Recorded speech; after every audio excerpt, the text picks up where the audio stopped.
Namaskar. Uh, I'm Dr. Nalini Avinash Wagmare, working as a assistant professor at the Maharashtra Vidyapeeth, Pune. Today's our topic is Communist Revolution in China or Chinese history in brief. Chinese Revolution. Under that, we have to study related to the revolution of 1911 in Russia, May 4th movement in China, then warlord era, as well as Dr. Sun Yat-sen works for China, and along with Mao Zedong works for the establishment of Communist Party in China and establishment of communist rule in China also. So before I directly go to the revolution, we have to briefly study related to background of China. China has emerged as one of the biggest power of the modern world. After his entry in the UN as permanent member of the world body, her position and prestige in the world politics has considerably increased. Chinese culture and civilization is one of the most ancient cultures and civilization of the world. How Sumerian, Egypt, or Indian culture, the Chinese culture is also same. There was a period of slumber in the history of China when the people had to suffer, but after some time, the nation regained her lost prestige and position. Confucius, Taoism, Buddhism spread as philosophical schools in 6th century BC. Then came the Huns, known for their barbarousness. Tang dynasty ruled over China from 618 to 906. The Mongolian dynasty ruled over China from 1206 to 1368, which was succeeded by the Ming dynasty. It was in 1583 that Manchu dynasty came to power and remained in authority till 1912 AD. Then there were revolutions and risings in the country, which ultimately resulted in the establishment of communist regime in China, except in Formosa. So this is the brief historical background of China. Then China, when it's in olden times, actually China had been humiliated by Western powers for quite some time, both economically and politically. China was now under the grip of these powers, but there were strong sections of society in China which believed that unless for reaching reforms were introduced in the country, nation could not progress and face the Western powers. So many Western powers established their rule in China, and the Chinese wanted to remove their powers and establish its own powers. For that purpose, some leaders, reformers took place, and they have fight for it.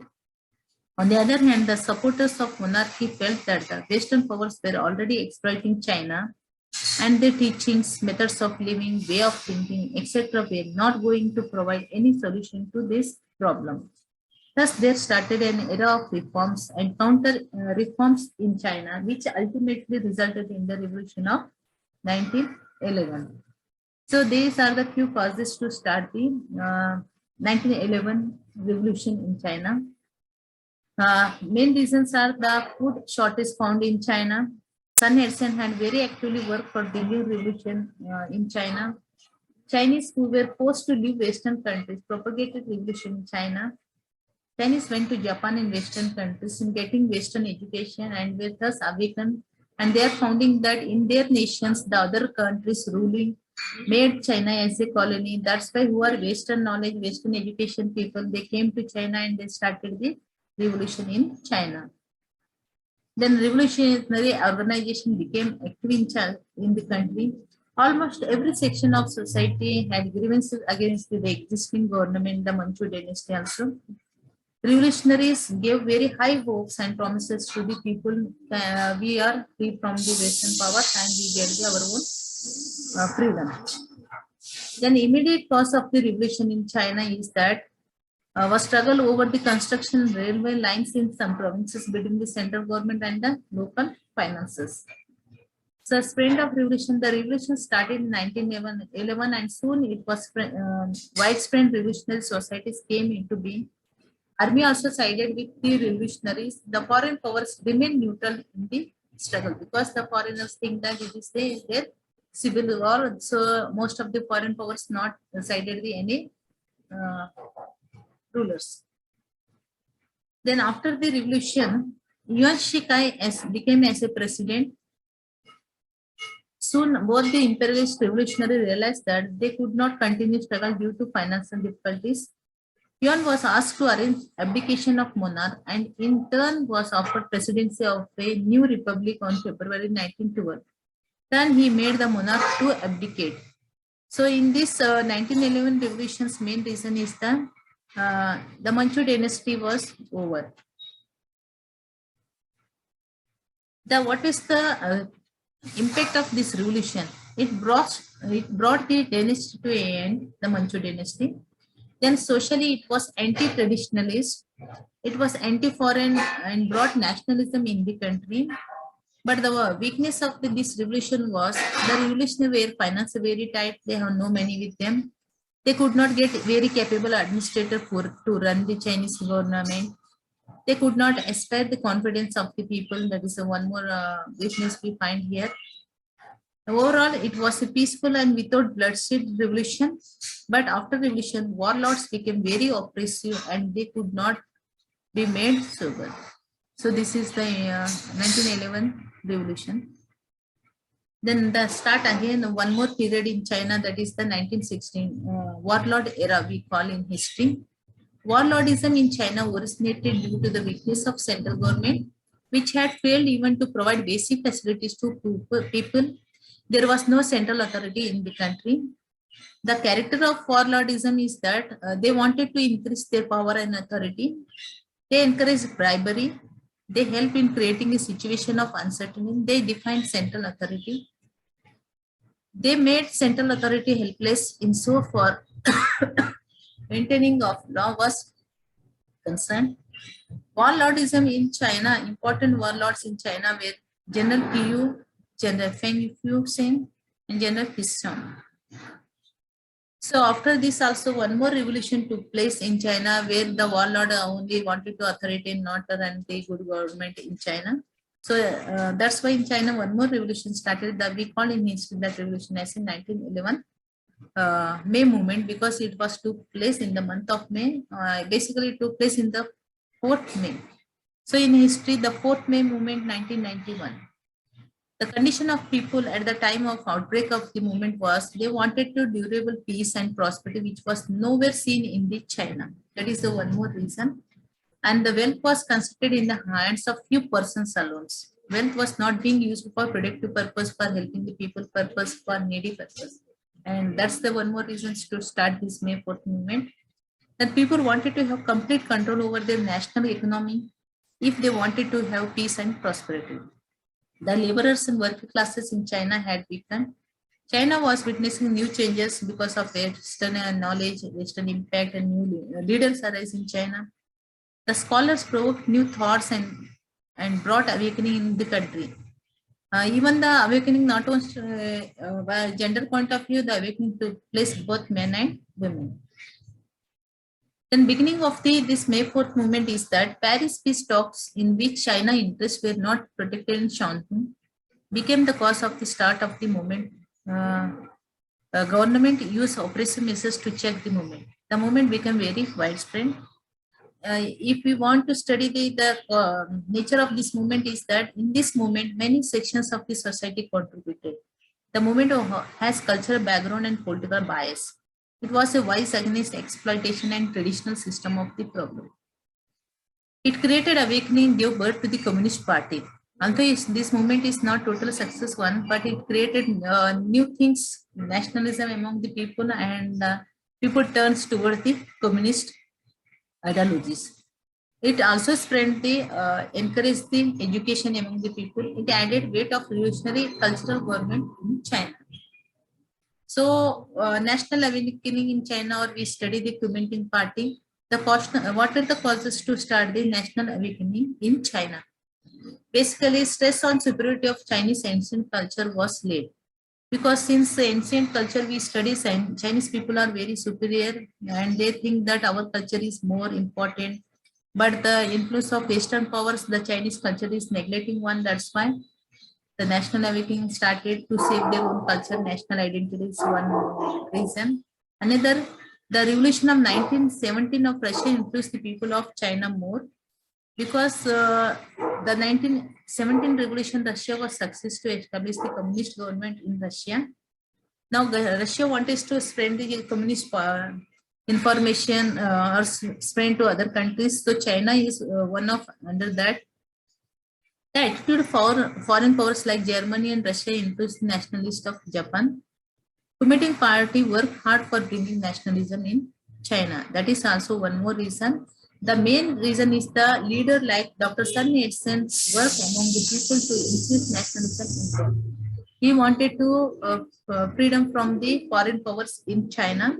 That's purpose he wanted to unite all the Chinese people in one umbrella, and the new religious organizations were founded which stressed on national outlook. Then Kuomintang Party. Dr. Sun Yat-sen founded a revolutionary party called Tunguming Hui. It continued its struggle during the Manchus. This became the basis of Kuomintang Party. So later on, this Tunguming Hui converted into the Kuomintang Party. Yuan felt that this party was the only danger to his authority, and he took steps to suppress it. After Yuan's death, party again came to the front. Then Dr. Sun Yat-sen took advantage of the anarchy in China and founded a government there. He was its first president, means Kuomintang government established in China. Then while organizing this party, Dr. Sun Yat-sen organized the party on the lines of Russian Communist Party. It was to have a powerful president with branches all over the country. The party was to have branches at lower level also. The policy decisions were to be taken by Central National Congress. It was also to have a central political councils. From state to local level, this Kuomintang Party was established, and its principles are basically communist principles. Then the success of this party is that the people wanted to have a unified government. They were dissatisfied with the warlords, and China was a good propagators to spread these communist principles among the people. Then the split again took place between this communist party. It was at this stage that due to dislike of a few persons in party about the increasing influence of communists, it could capture Peking and Manchuria. In 1928, national government was well in existence in China. The communists were very active in the country. Nation was heading towards unification. Then before Kuomintang Party's works, we have to study the leader, who was the leader of this party, and his brief life sketch and his works for the nation. In briefly, we have to study here. Dr. Sun Yat-sen was born in a very poor family. His brother arranged for his education in a Christian school, but had to leave for his house and subsequently own his house for Christian learning, which his parents did not like. In 1889, he got admission in a medical school. He wanted to reform the nation, so he believed that for national unity, educational system must be reformed. He founded an educational society which carried out secret activities. Its members were arrested and executed. Later on, Dr. Sun managed to escape. He toured the European countries and spread his revolutionary ideas. He then went to USA also.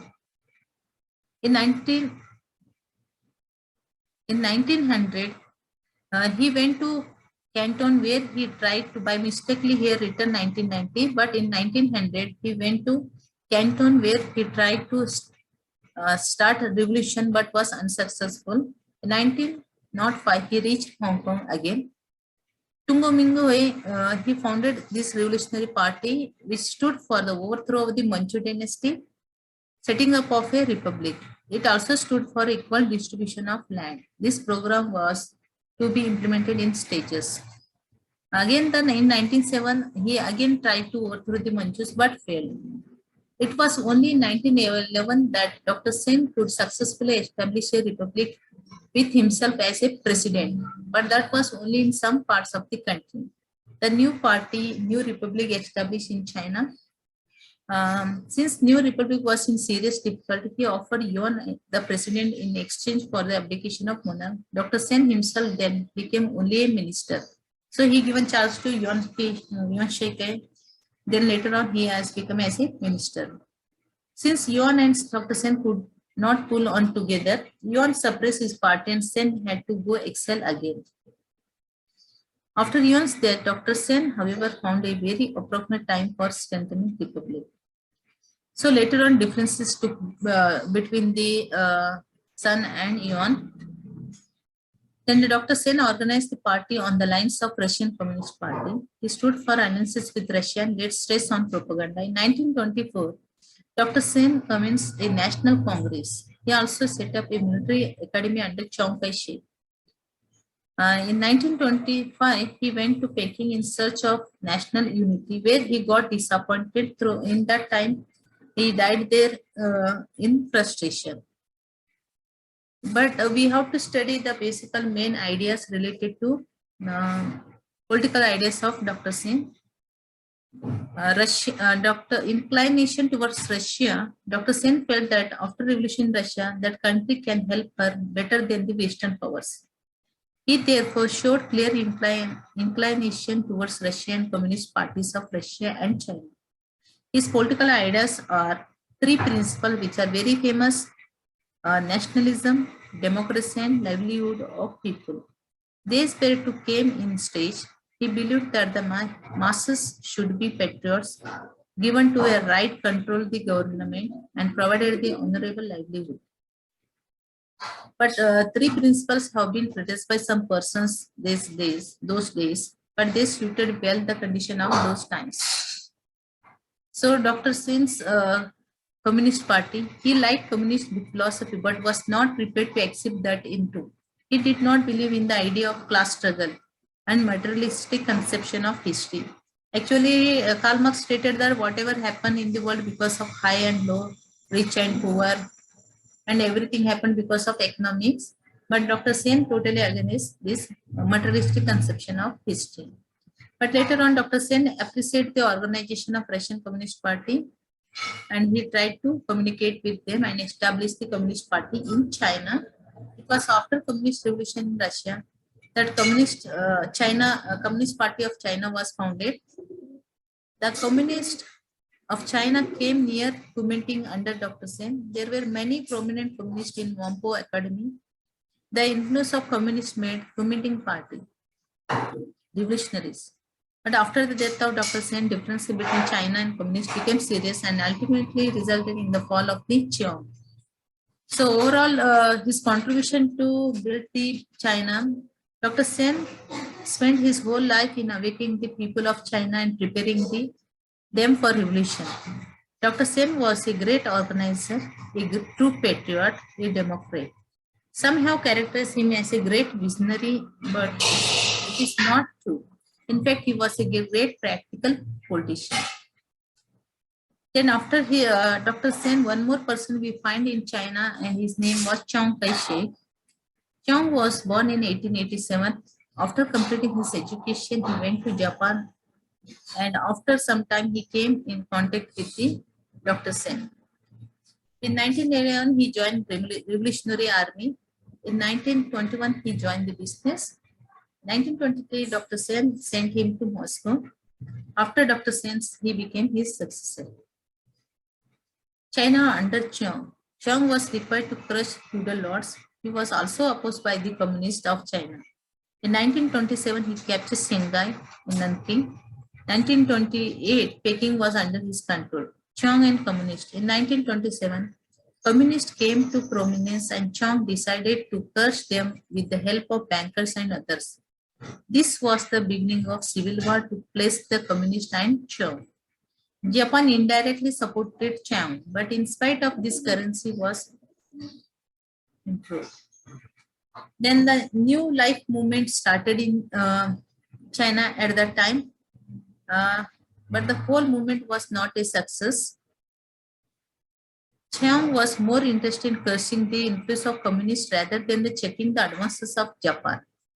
This irritated some of his party men and they left the party. He was then arrested and released only after he had agreed that he will organize a national government and check the Japanese aggression. Because the civil war took place in the China and the Japan wanted to invade on China and capture it. territories. But Chong, instead of cursing those things, he was busy in internal politics. Then the struggle against Japan. After his release, China fought against Japan till the whole conflict became global. China and Russia. In the beginning, Chong borrowed liberally from Russia, but when he followed the policy of crushing communities at home, his relation with Russia were also strained. He was a nationalist but wanted to have maximum power for himself. Once decided to do a thing, he was bound to carry that through. Then directly we go one more leader who was very famous and who was established the communist government in China, and his name was Mao Zedong. He was born in 1893 in a very poor family. He could not get higher education. He loved reading stories of heroes. He was influenced by the writings of Rousseau and Mill. Professor Chen Tu-Shu also influenced him. He was shocked that in no good books there was no mention of sacrifices of the workers.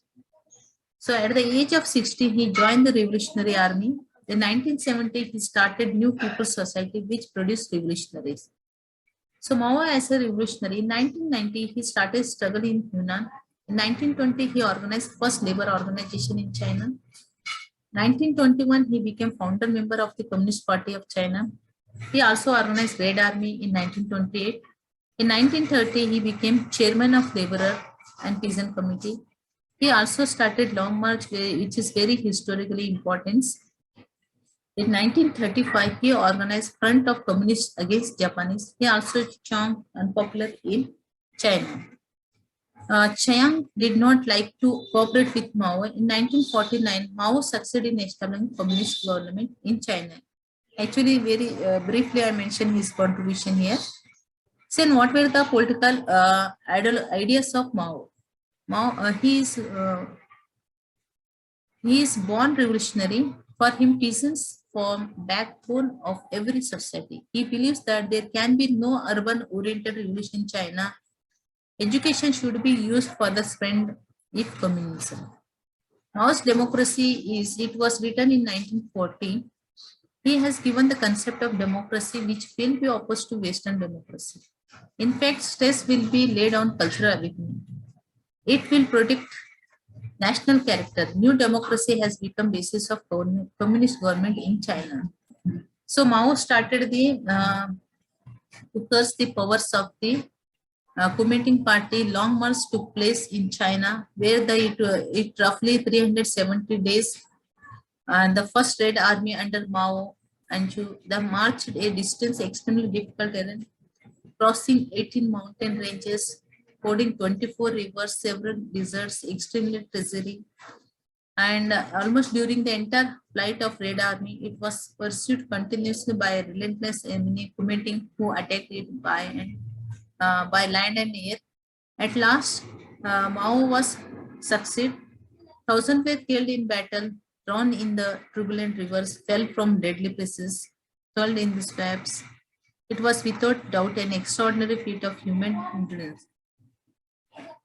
So this is the Long March where the Mao was succeed and Kuomintang party was failure one.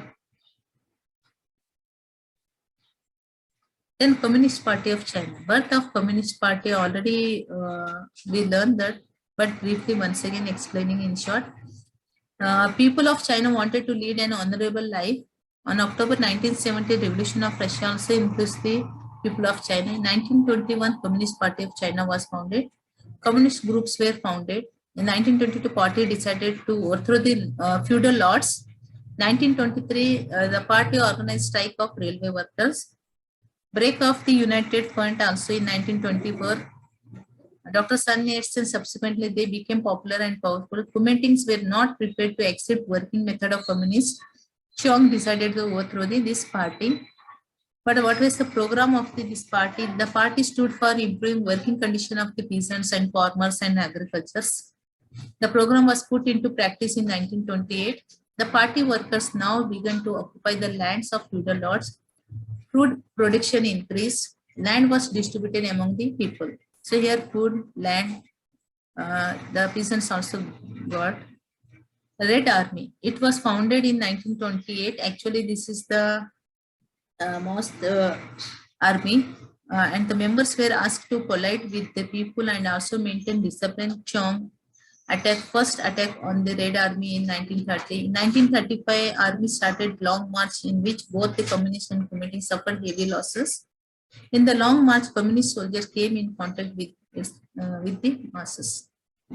So in 1937, Chiang was forced to have a joint front with the communists to check Japanese aggression. 1945, civil war with the communists again broke out. The party drove Chiang out to Formosa and got the power in their hands. So what is the reasons to success of this Red Army? Communist Party could solve the problem of land distribution. The party remained undivided. It could occupy the Manchuria, which is always the Japanese wanted to capture this one. So that's why it was successful one. The government is a republic one. All Chinese People Congress is real policy making body in the country. Then the Chinese Republic Party established, Communist Party established in China in 1949, and the Communist Constitution of the People's Republic of China was adopted by the first National People Congress in September 1954, and it established as People's Republics in China. So Mao Zedong adopted the new constitution. It framed adopted new constitution. It enacted important laws. It elect new leading working personnel also. The first draft of this constitution was accepted in 1954. Then the basic features of the constitution is the human rights, people's democratic state in China, peoples as real sovereign of this constitution. Then goal of establish socialism, welfare state, fundamental rights to given to people, parliamentary form of government based on Russian model at the time, equality for women also, and dominant role of Communist Party. We find some of the features in Chinese constitution. So overall conclusion of this Chinese history in briefly, China has a very strong and efficient government in ancient times. Chinese invented many things before this became known in Europe and developed a civilization which they brought superior to other civilization. In 19th century, Manchu rule in China became weak and imperialistic powers began to exploit her and impose many treaties. Chinese resented exploitation. So many revolts took place, such as Taiping Boxer Revolution also took place in China. In 1911, Manchu rule was overthrown and the republic was established. Kuomintang Party, led by Dr. Sun Yat-sen, brought a revolution in China, and he propagated these three principles also in China. With the Russian support, Communist Party was established in China. Communists became member of Kuomintang Party, but after death of Sun Yat-sen, Kuomintang leader Chiang Kai-shek and communist clashes. Then later on, in 1949, Kuomintang power was weakened due to Japanese aggression also. Communists were able to defeat Kuomintang leader Chiang Kai-shek, but at last in 1949, communists established their rule and new era began in Chinese history. So this is the brief information of introduction of China, its culture, its revolution from 1911 to 1949 up to 1949, and established the communist government in China. So these are the some reference books you can refer for more understanding related to China's early history. Thank you very much for listening my lecture. Thank you.